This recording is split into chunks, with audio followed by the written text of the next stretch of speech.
Padahal doa yang sebenarnya adalah pikiran, kata-kata dan perbuatan. Apa yang kau pikirkan, itu yang akan jadi. Karena pikiran tidak pernah berhenti. Orang yang memikirkan keburukan, pasti akan terjadi pada dirinya. Keburukan demi keburukan. Berapa banyak pun doa-doa mustajab yang dia ungkapkan, tidak akan pernah terjadi dalam kehidupan. Yang terjadi adalah yang dia pikirkan terus-menerus.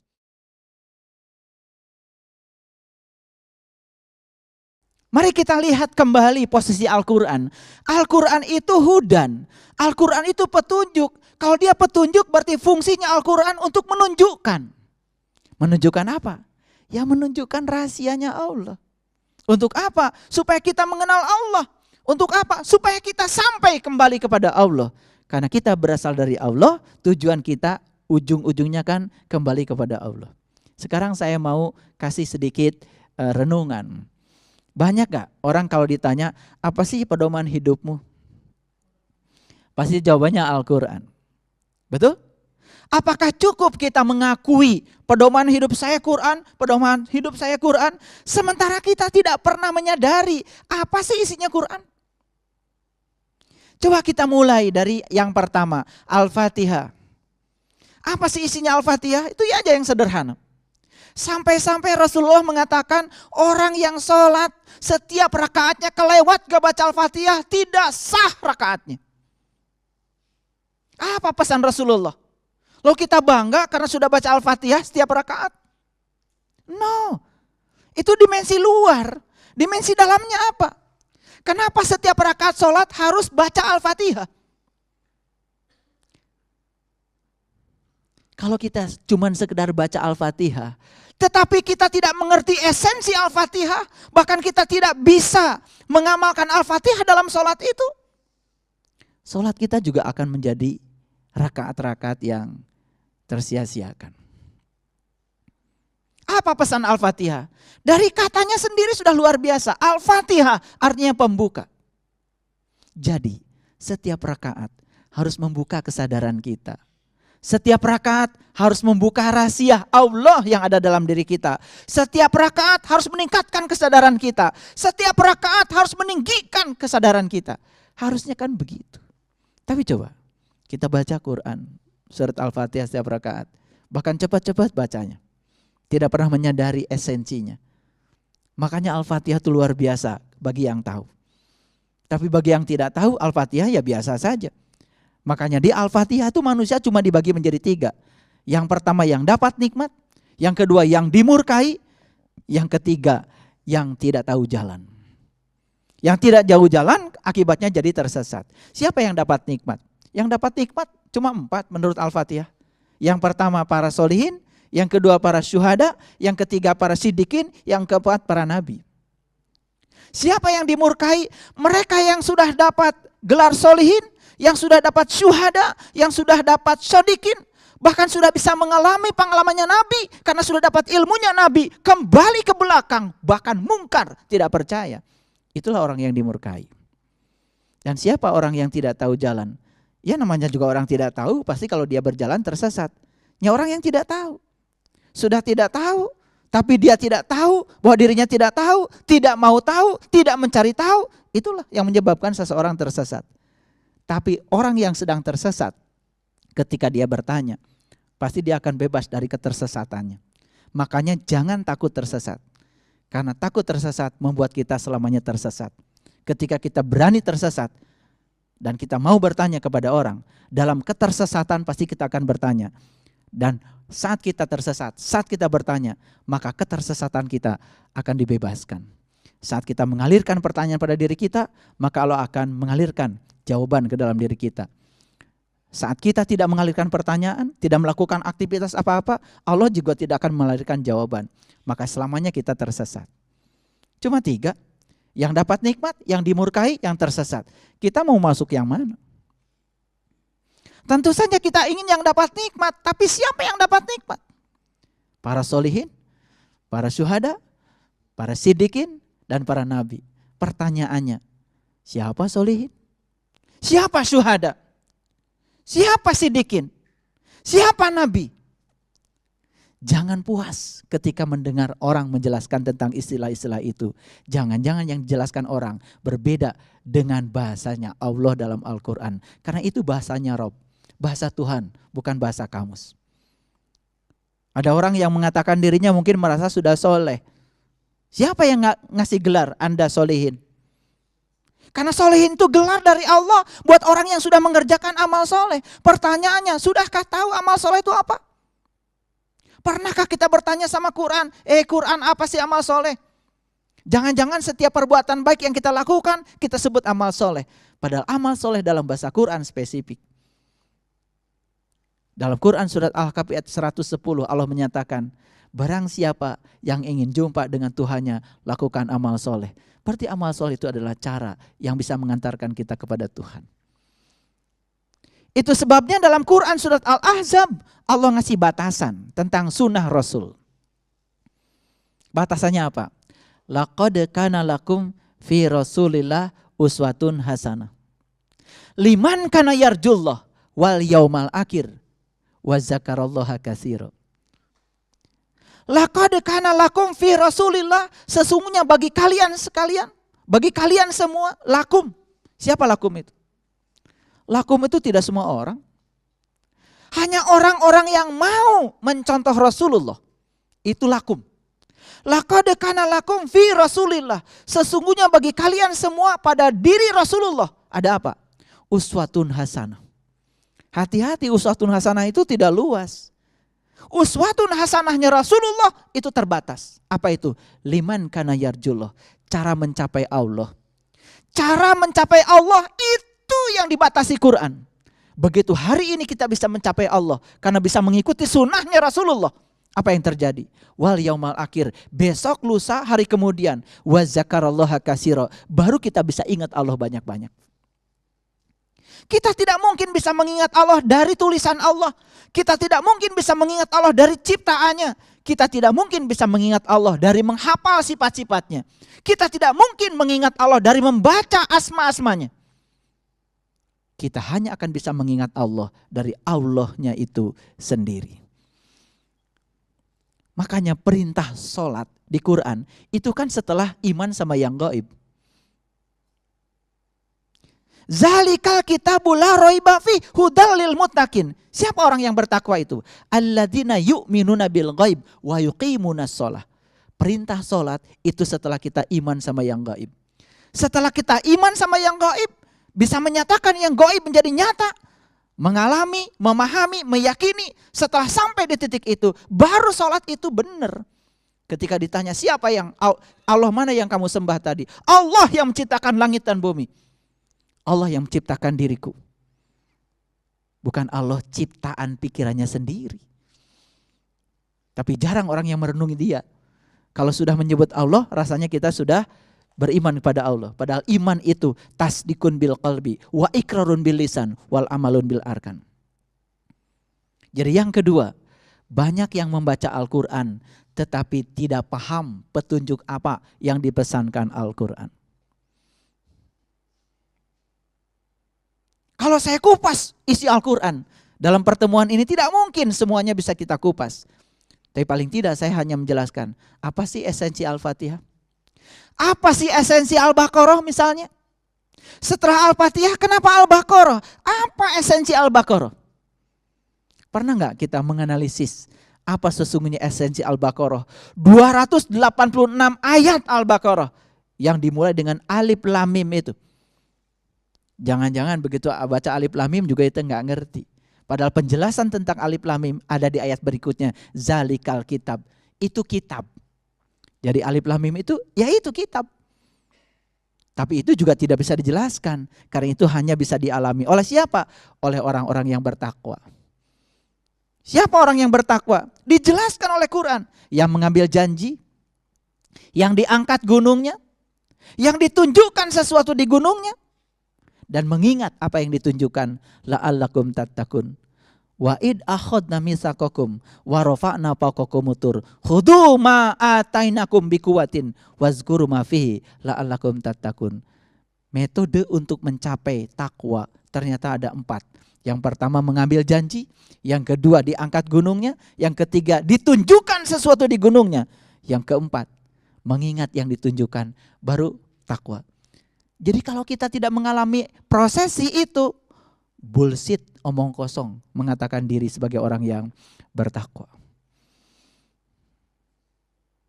Mengaku saja tidak cukup. Mengaku itu yang paling mudah, tapi yang paling sulit apa di aku? Jangan-jangan kita mengatakan sudah menyembah Allah, tapi Allah tidak merasa disembah oleh kita. Karena sepanjang kita menyembah Dia, justru yang kita sembah adalah Tuhan ciptaan kita sendiri. Bukan Tuhan yang maha. Karena kemahaannya aja kadang-kadang sering dibatasi oleh kita sendiri. Mohon maaf ya, kadang-kadang kita sering tidak percaya kan sama Tuhan.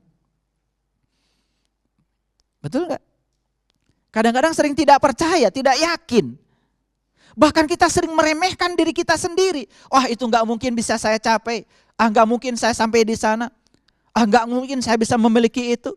Diri kita sendiri diremehkan oleh kita, padahal Allah bersama kita, lebih dekat kepada kita daripada urat nadi leher kita. Saat kita meremehkan diri kita, siapa yang sedang diremehkan? Allah. Sesungguhnya Allah mau ngasih banyak sama kita, tapi Allah dibatasi oleh pikiran kita sendiri. Lalu kita memanjatkan banyak doa, tapi tidak mengubah pikiran kita. Memanjatkan banyak doa, tapi tidak mengubah kata-kata kita. Memanjatkan banyak doa, tapi tidak mengubah perilaku kita. Padahal doa yang sebenarnya adalah pikiran, kata-kata dan perbuatan. Apa yang kau pikirkan, itu yang akan jadi. Karena pikiran tidak pernah berhenti. Orang yang memikirkan keburukan, pasti yang akan terjadi pada dirinya. Keburukan demi keburukan. Berapa banyak pun doa-doa mustajab yang dia ungkapkan, tidak akan pernah terjadi dalam kehidupan. Yang terjadi adalah yang dia pikirkan terus menerus. Makanya banyak orang yang sering membicarakan yang tidak suka dalam hidup. Saat bersamaan dia kemudian meminta kepada Allah dihindarkan dari yang tidak dia suka. Doanya cuma sekali tentang yang dia tidak suka. Ya Allah, hindarkan saya dari bencana ini. Satu kali dia ngomong gitu habis sholat. Tapi dia menceritakan yang tidak suka berulang-ulang kepada banyak orang. Mana yang akan terjadi? Yang akan terjadi yang diucapkan berulang-ulang. Lalu kita mengatakan Allah tidak mengabulkan doa kita. Padahal sesungguhnya Allah tuh mau mengabulkan doa kita, tapi saat Allah mau bertindak, Allah dihalang-halangi oleh pikiran, kata-kata dan perbuatan kita sendiri. Banyak yang tidak sadar seperti itu. Biasanya kita paling suka kan menceritakan penderitaan hidup kita. Kita paling suka kan biasanya menceritakan kontradiksi dalam hidup kita. Saat kita sedang ditimpa kemalangan, biasanya kita berbagi kemalangan pada semua orang. Jangan lupa saat kita berbagi kemalangan, semakin malang kita. Karena apa? Saat kita menceritakan berulang-ulang, kemalangan itu sedang ditarik oleh kita sendiri.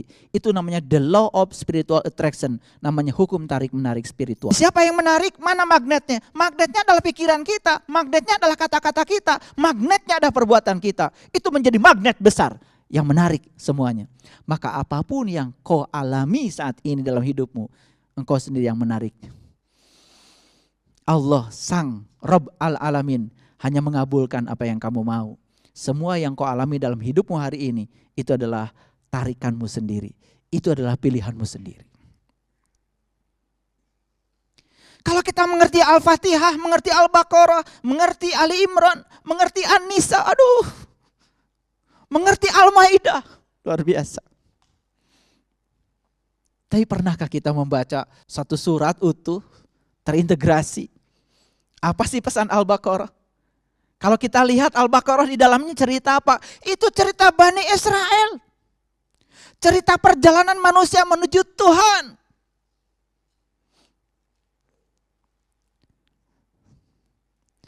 Kendaraannya adalah Al-Baqarah. Saya tidak mungkin bisa mengurai semua itu. Tapi kalau mau mendengar uraian saya, bisa mendengarkan ceramah-ceramah saya khusus tentang Al-Baqarah, satu surat yang sudah kita bahas. Itu pesan. Banyak gak yang membaca Al-Quran, sibuk saja membaca surat, tapi ketika ditanya apa sih pesan surat itu? Saya dapat surat Pak, iya dari mana? Dari teman saya, di mana? Di Arab. Terus bahasanya bahasa Arab Pak, sudah dibaca? Sudah Pak, ngerti? Enggak. Dan merasa puas karena dapat surat dari orang Arab, tulisannya bahasa Arab, dan dia sudah baca tulisannya karena dia pintar baca tulisan Arab. Tapi enggak ngerti bahasa Arab.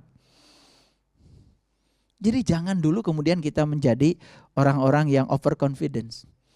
Kalau merasa sudah membaca surat tapi tidak mengerti pesan surat, jangan dulu buru-buru mengatakan kita sudah mendapatkan hudan. Karena selama kita tidak dapat hudan, gak jadi kita jadi orang yang bertakwa. Itu yang kedua. Makanya coba kalau saya sampaikan ayat-ayat berikut dalam Al-Quran. Dalam Quran surat An-Nisa ayat 66. Ada pesan Allah luar biasa. Pesannya begini. Bunuhlah dirimu, keluarlah dari kampungmu. Hal itu lebih baik bagimu di sisi Tuhanmu. Dan jika kamu melaksanakan pelajaran itu, maka itu akan menguatkan imanmu.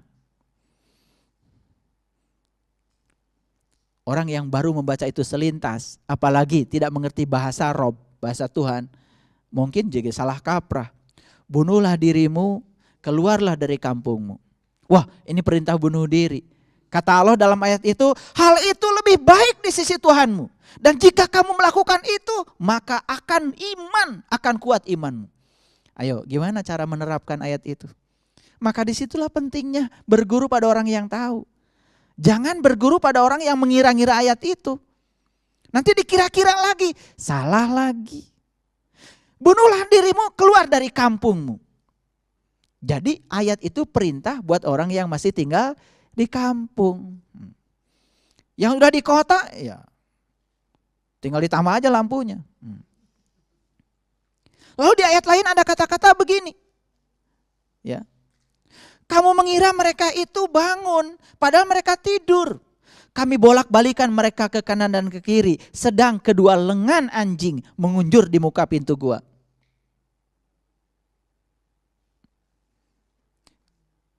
Kemudian mereka saling bertanya di antara mereka sendiri. Sudah berapa lamakah kamu berada di sini? Sehari atau setengah hari? Tuhan kamu lebih mengetahui berapa lamanya kamu berada di sini.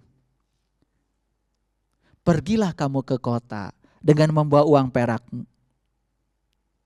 Dan lihatlah di sana makanan yang lebih baik, ambil makanan itu sesukamu. Janganlah kamu berlaku kasar, berlaku lemah lembutlah kamu. Dan jangan sekali-kali kamu menceritakan halmu pada seorang jua pun. Gimana mengamalkannya? Dan Rasul datang kepada Bani Israel. Kemudian Rasul berkata, hai Bani Israel, aku akan menyampaikan mujizat yang Tuhan sampaikan kepadaku. Dan aku akan bentuk kamu yang berasal dari tanah menjadi burung. Dan aku akan meniupnya. Dan nanti kamu akan bisa terbang menjadi burung dengan seizin Allah. Dan tepat saat itu kamu akan dibebaskan dari 3 penyakit. Penyakit buta mata kalbu, penyakit kulit, dan penyakit kematian jiwamu. Quran surat Ali Imran ayat 49. Bagaimana mengamalkan ayat itu? Kok Rasul datang kepada Bani Israel? Yang mau diajarkan apa? Mujizat dari Tuhan agar Bani Israel itu yang terbuat dari tanah dibentuk menjadi burung. Siapa yang dibuat dari tanah? Bukankah kita manusia? Bagaimana tubuh ini dibentuk menjadi burung? Bagaimana bisa terbang? Apa yang terbang? Tubuh mana yang terbang? Kalau enggak ada guru, pusing baca ayat itu. Saya tidak mungkin menyampaikan Quran 30 juz, tapi saya akan menyampaikan clue-cluenya saja. Kalau tanpa mengalami, tanpa memahami, tanpa bantuan seorang yang tahu, kita akan bingung menjelaskan ayat itu. Makanya Allah menjelaskan, hanya ulul albab yang diberi oleh Allah kemampuan untuk menakwil ayat-ayat mutasabihat.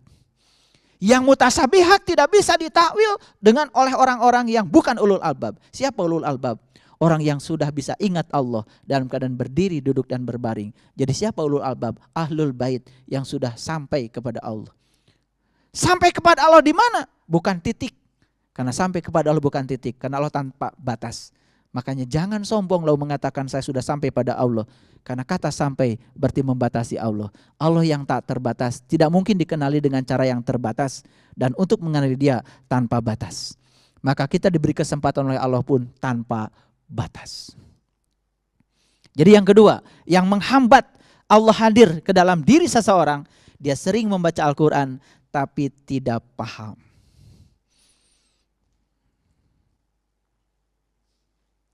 Di Quran ada kata-kata innalladzina amanu. walladzina hadu wan nasyara was-sabiin man amana billah wa bil yaumil akhir falahum ajruhum inda rabbihim wala khaufun alaihim wala hum yahzanun. Sesungguhnya orang yang beriman, innal ladzina amanu wal ladzina hadu, dan orang-orang yang mendapatkan petunjuk, wan nasara, dan orang-orang yang dapat pertolongan Allah. Nih kalau diterjemahkannya salah, itu jadi salah. Hadu, nasoro diterjemahkan salah. Jadi keliru pemahaman kita.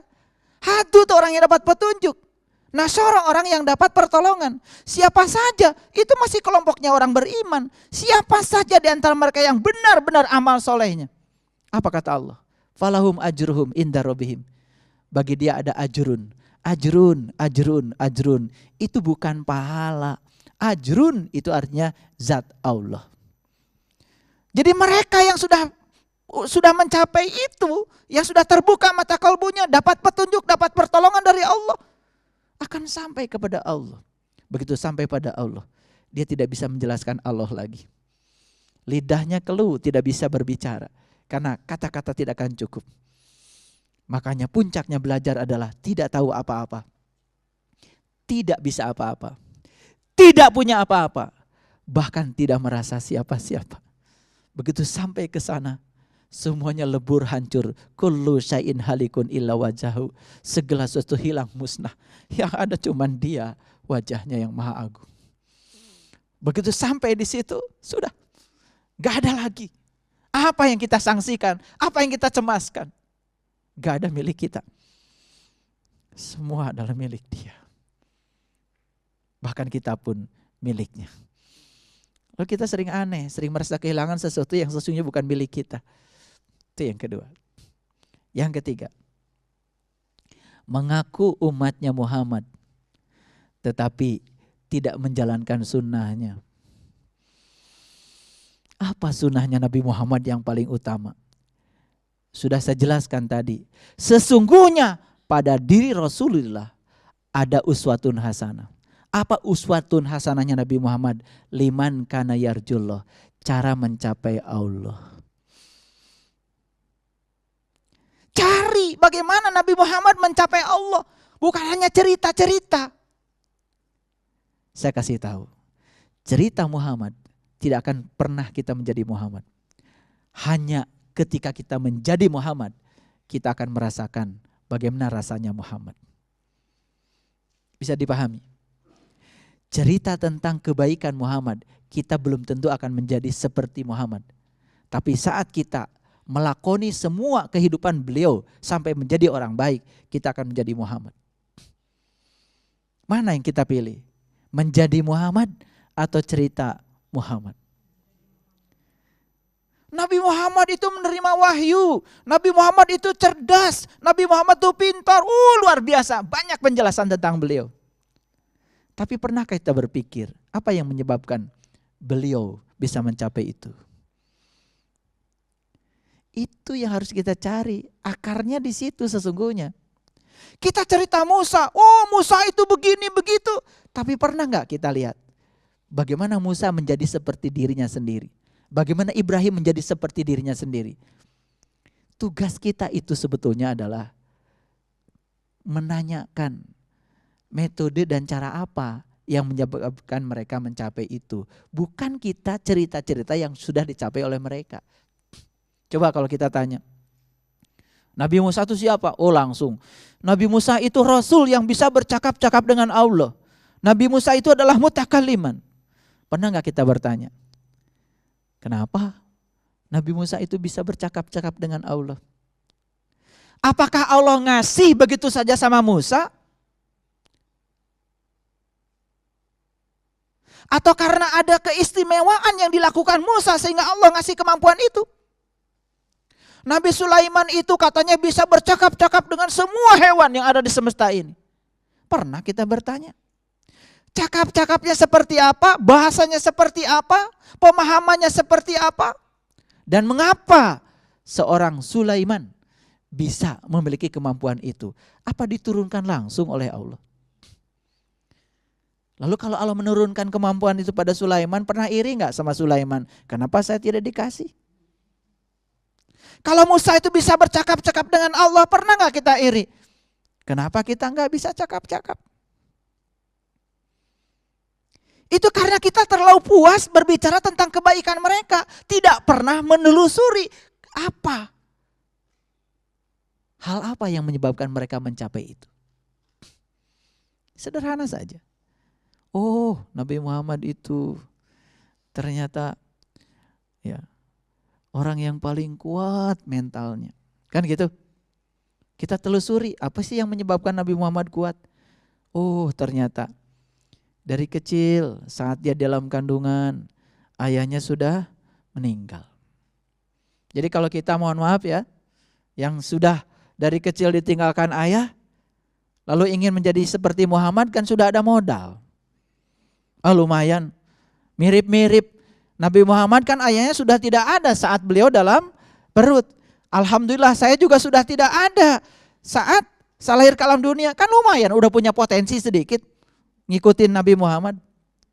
Tinggal dibaca. Kenapa ayah saya sudah tidak ada saat lahir ke dunia? Bukan diratapi. Tuhan, kenapa? Teman saya kok ayah-ayahnya masih ada, sampai besar pun ayahnya masih ada, tapi ayah saya bahkan ketemu dengan ayah saya pun tidak ada. Wah, malah protes sama Tuhan. Berontak sama Tuhan. Bukan membaca apa tujuan kehadiran itu.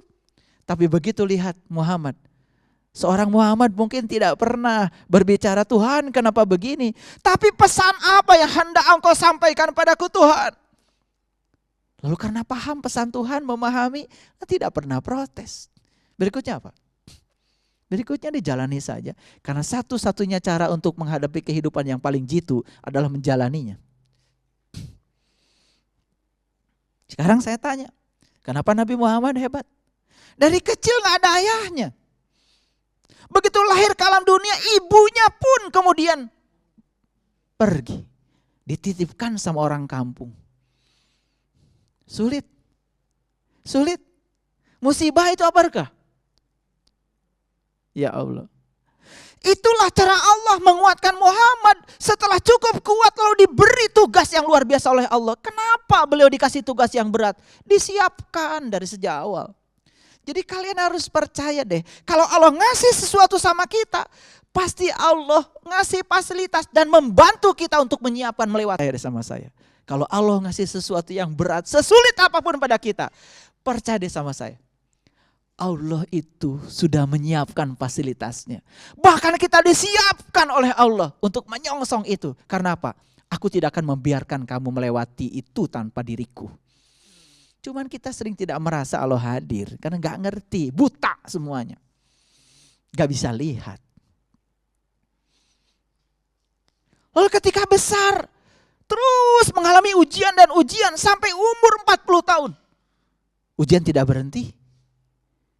Bahkan harus mengasingkan diri di Gua Hira selama 15 tahun.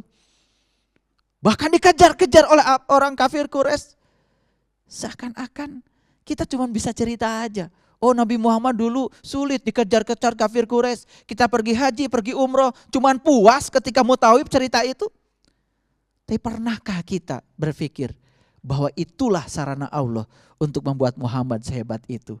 Jadi kalau kita ingin seperti Muhammad, ingin katanya satu surga dengan beliau, ya tentu saja kita pun harus bisa mengikuti semua proses seperti yang dialami beliau.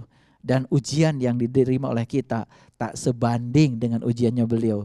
Apa sih kita? Kita sekarang pergi dari Mekah ke Madinah aja pakai bis, bisnya pakai AC, di situ juga disediakan makanan. Nabi Muhammad coba bayangkan, saat ziarah dari Mekah ke Madinah, seperti apa kondisi saat itu? Bukan padang pasir, gunung batu ya, yang terjal-terjal, tajam-tajam. Dulu saya waktu belum ke sana diajarin sama orang, oh katanya Mekah itu padang pasir. Begitu sampai ke sana gak ada pasirnya. Yang ada gunung batu yang tajam-tajam, yang luar biasa, dan kalau kita injak bisa terpeleset. Seperti itu medannya. Saya membayangkan bagaimana Muhammad dulu. Seperti itu perjuangan beliau. Kita ingin menjadi seperti dia, Atau kita terus-menerus puas cerita tentang dia? Makanya lihat Quran. Apa sih yang menyebabkan Nabi Muhammad sampai kepada Allah? Apa? Cerita Nabi Muhammad itu dulu sabar. Emang kita cerita sabarnya Muhammad jadi orang sabar? Tidak. Berapa banyak ya orang dihadirkan Tuhan untuk membuat dia menjadi sabar. Orang-orang yang tidak sabar, orang yang pemarah, yang pendendam, dihadirkan kepada beliau. Lewat mereka. Kemudian Nabi Muhammad dibentuk menjadi seperti itu. Muhammad tidak pernah protes. Kenapa dihadirkan kafir Quraisy? Kenapa engkau hadirkan orang-orang yang jahat padaku Tuhan? Tidak pernah begitu. Tuhan ajarkan kepadaku. Pesan apa yang hendak engkau sampaikan lewat orang-orang seperti itu. Dan mereka telah menjadi guru-gurunya Nabi Muhammad yang luar biasa. Dan Muhammad menjadi hebat. Setelah hebat lalu dititipkan Quran yang 30 juz. Setelah hebat dititipkan amanah Allah yang luar biasa. Dalam sekejap 23 tahun bisa mengubah semesta ini. Pernah kita berpikir bagaimana 30 juz itu diterima? Mungkin kita hanya percaya sama orang-orang yang omong kosong. Seakan-akan Allah itu ya bicara gitu. Kalau Allah bicara berarti Allah punya mulut. Bukan Allah lagi. Bagaimana mekanisme Nabi Muhammad menerima wahyu? Saya lebih sepakat dengan orang-orang bijak yang mengatakan wahyu adalah getaran-getaran ilahi. Yes. Bagaimana cara Nabi Muhammad menerima wahyu? Ya tentu saja beliau menselaraskan diri dengan frekuensinya Allah. Saat frekuensinya sama, terjadi proses resonansi. Sama seperti radio kita. Ketika radio kita di rumah, di tune in, frekuensinya disamakan dengan transmitter, dengan pemancar. Maka semua siaran yang di sana kan bisa kita terima. Jazz di sana, jazz di sini, dangdut di sana, dangdut di sini, tidak jazz di sana, di sini dangdut. Tidak pernah menyimpang. Semua terkuantisasi frekuensinya. Proses resonansi itulah yang menyebabkan pesan yang digandengkan dalam frekuensi itu tersampaikan. Makanya ada istilah FM, frekuensi modulasi. AM, amplitudo modulasi. Yang dimodulasi frekuensi dan amplitudo. Tapi intinya saat dimodulasi, berarti dalam gelombang itu ada pesan yang disampaikan. Sekarang saya tanya, apakah Allah sekarang tidak siaran? Allah siaran setiap saat, la ta'khudhuhu sinnatu wala naum. Cuman kita nggak dengar siarannya. Kenapa? Radio kita mati, nggak ada baterainya, nggak di tune in. Frekuensi tidak sama dengan frekuensi Allah. Bagaimana kita bisa memahami dia?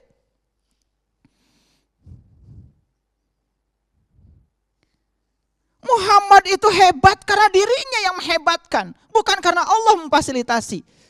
Saat Muhammad ingin dihebatkan, dia memfasilitasi. Kita pun akan menjadi hebat kalau kita mau hebat, dihebatkan oleh Allah. Jadi Allah tuh gak pernah pilih kasih. Lalu tidak memilih ini dipilih jadi siapa, ini dipilih jadi siapa. Tidak. Allah itu mengatakan, Kul innama ana basyarum mislukum. Hai Muhammad, katakanlah olehmu, sesungguhnya Anda manusia biasa seperti yang lain. Itu diulang-ulang di banyak ayat di Quran. Hai Muhammad, sesungguhnya Anda manusia biasa seperti yang lain. Pesan apa dari Allah? Apa yang dicapai Muhammad bisa dicapai siapapun kalau kita mengikuti jejak dan langkahnya. Lalu Allah ngasih pesan di Quran, laqad kana lakum fi Rasulillah uswatun hasanah. Mana uswatun hasanahnya Rasul? Liman kana yarjullah, cara mencapai Allah. Begitu kita mencapai Allah, wal yaumal akhir, besok lusa hari kemudian, wa zakarallaha katsira, baru kita bisa ingat Allah banyak-banyak.